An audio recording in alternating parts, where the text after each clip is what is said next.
नमस्कार मित्रों, आज पुनः मैं आपके सामने श्री विष्णु शर्मा जी की पुस्तक पंचतंत्र से एक नई कहानी लेकर प्रस्तुत हो रहा हूँ। यह पंचम तंत्र का आखिरी भाग होगा। साथ ही साथ यह श्री विष्णु शर्मा जी की पुस्तक की पंचतंत्र का भी आखिरी कहानी का भाग होगा। तो अब तक हमने पंचतंत्र के 5वें तंत्र में देखा कि कैसे मित्र धन की खोज में यात्रा करते हैं और एक मित्र लालचवश काफी दूर तक जाता है और उसे एक चक्रधर मिलता है और उस चक्रधर का चक्र जो है इस मित्र के सिर पर लग जाता है और वह कष्ट भोगने लगता है। तब वह अपने स्वर्ण प्राय मित्र के पास आता है और उससे मदद मांगता है और तब उसका स्वर्ण सिद्ध मित्र उसको अनेक प्रकार की कथाएं सुनाता है। तो इसी श्रृंखला में हम लोग आज एक नई कहानी सुनेंगे जिसका शीर्षक है भय का भूत।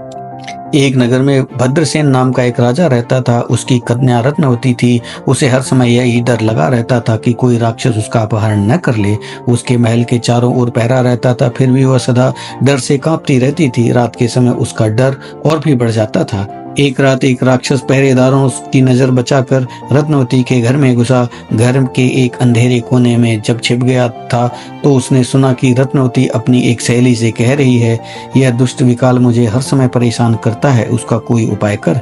राजकुमारी के मुख से यह सुनकर राक्षस ने सोचा कि अवश्य ही विकाल नाम का कोई दूसरा राक्षस होगा जिससे राजकुमारी को इतना डर है। यह किसी तरह जानना चाहिए कि वह कैसा है और कितना बलशाली है। यह सोचकर वह घोड़े का रूप धारण करके अश्वशाला में जा छिपा। उस रात कुछ देर बाद एक चोर उस राजमहल में आया।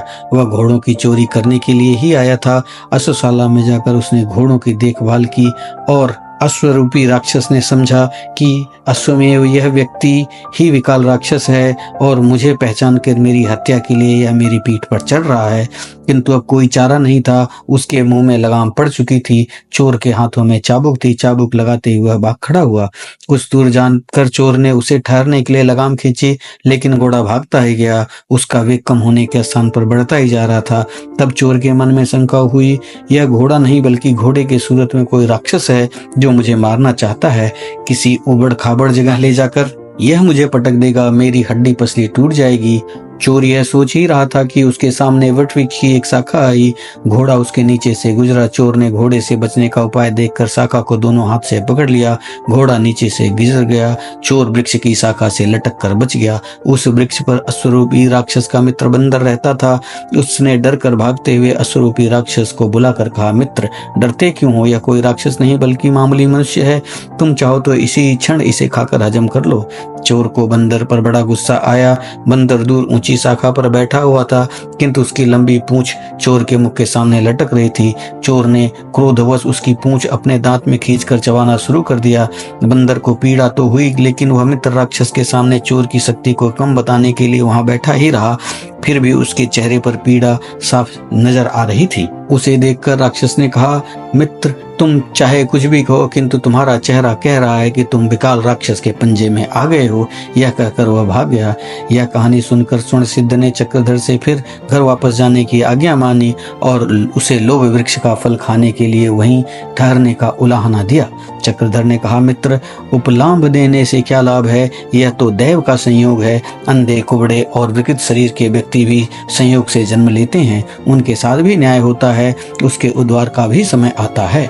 एक बार राजा के घर की विकृति कन्या हुई थी। दरबारियों ने राजा से निवेदन किया कि महाराज ब्राह्मणों को बुलाकर उसके उद्धार का प्रयत्न कीजिए। मनुष्य को सदा जिज्ञासु रहना चाहिए और प्रश्न पूछते रहना चाहिए। एक बार राक्षसेंद्र के पंजे में पड़ा हुआ ब्राह्मण की ओर प्रश्न के बल पर छूट गया था। प्रश्न की बड़ी महिमा है। राजा ने पूछा, यह कैसे? तब दरबारियों ने कथा सुनाई। एक जंगल में चंडकर्मा नाम का राक्षस रहता था। जंगल में घूमते घूमते उसके साथ एक दिन एक ब्राह्मण आ गया। वह ब्राह्मण के कंधे पर बैठ गया। ब्राह्मण के प्रश्न पर वह बोला, ब्राह्मण मैंने व्रत लिया है, गीले पैरों से मैं जमीन को नहीं छू सकता, इसलिए तेरे कंधों पर बैठा हूँ। थोड़ी दूर पर जलाशय था। जलाशय में स्नान के लिए जाते हुए राक्षस ने ब्राह्मण को सावधान कर दिया कि जब तक मैं स्नान करता हूँ तू यहीं बैठकर मेरी प्रतीक्षा कर। राक्षस की इच्छा थी कि वह स्नान के बाद ब्राह्मण का वध करके के उसे खाएगा। ब्राह्मण को भी इसका संदेह हो गया था, अतः ब्राह्मण ने अवसर पाकर वहां से भाग निकला। उसे मालूम हो चुका था कि राक्षस गीले पैरों से जमीन नहीं छू सकता, इसलिए वह उसका पीछा नहीं करेगा। ब्राह्मण यदि राक्षस से प्रश्न न करता तो उसे यह भेद कभी मालूम न होता। अतः मनुष्य को प्रश्न करने से कभी नहीं चूकना चाहिए। प्रश्न करने की आदत अनेक बार उसके जीवन की रक्षा कर देती है। स्वर्णसिद्ध ने यह कहानी सुनकर कहा, यह तो ठीक ही है।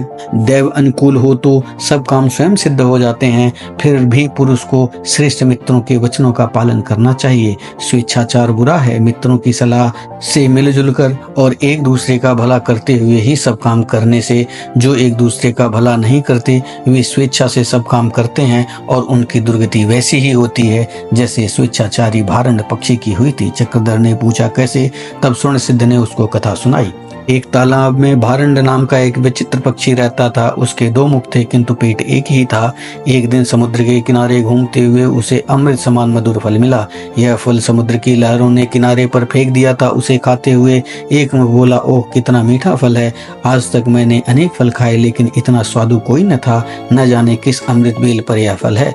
दूसरा मुख उसे वंचित रह गया। उसने भी जब उसकी महिमा सुनी तो पहले मुख से कहा, मुझे भी थोड़ा सा चखने दे। पहला मुख हंसकर बोला, तुझे क्या करना है, हमारा पेट तो एक ही है, उसमें चला ही जाएगा, तृप्ति तो हो ही गई। यह कहने के बाद उसने शेष फल अपनी प्रिया को दे दिया। उसे खाकर उसकी प्रेयसी भी प्रसन्न हुई। दूसरा मुख उसी दिन से विरक्त हो गया और इसका तिरस्कार का बदला लेने का उपाय सोचने लगा। अंत में एक दिन उसे उपाय सूझ गया। वह कहीं से एक विष फल ले आया। प्रथम मुखी को दिखाते हुए उसने कहा, देख यह विष फल मुझे मिला, मैं इसे खाने लगा हूँ। प्रथम मुख ने उसे रोकते हुए आग्रह किया, मूर्ख ऐसा मत कर, इसके खाने से हम दोनों मर जाएंगे। द्वितीय मुख ने प्रथम मुख से निषेध करते करते अपने अपमान का बदला लेने के लिए विष फल खा लिया।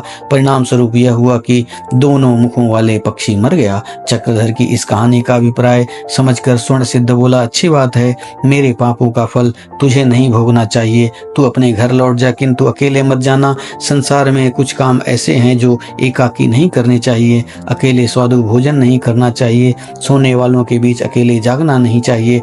मार्ग पर अकेले चलना संकटापन्न है। जटिल विषयों को अकेले सोचना नहीं चाहिए। मार्ग में कोई सहायक हो तो वह जीवन रक्षा कर सकता है, जैसे करकट सांप को ब्राह्मण के प्राण की रक्षा की। तब स्वर्णसिद्ध ने कहा, कैसे? चक्रधर ने उसको कथा सुनाई। एक दिन एक ब्रह्मदत्त नाम का ब्राह्मण अपने गांव के प्रस्थान करने लगा। उसकी माता ने कहा, पुत्र कोई ना कोई साथी रास्ते के लिए खोज लो, अकेले यात्रा नहीं करनी चाहिए। ब्रह्मदत्त ने उत्तर दिया, डरो मत माँ, इस मार्ग में कोई उपद्रव नहीं है, मुझे जल्दी जाना है, इतने में साथी नहीं मिलेगा, मेरे पास साथी खोजने का समय नहीं है।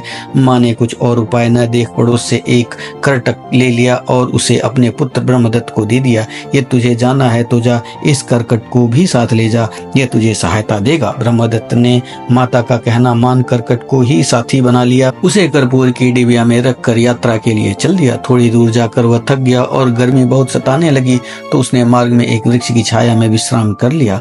थका हुआ था तो वो नींद आ गई। उसी वृक्ष के बिल में एक सांप रहता था। जब वह ब्रह्मदत्त के पास आया तो उस कपूर की गंध आ गई। कपूर की गंध सांप को प्रिय होती है। सांप ने ब्रह्मदत्त के कपड़ों में से कपूर की डिबिया खोली, लेकिन जब उसे खाने लगा तब करकट सांप को मार दिया।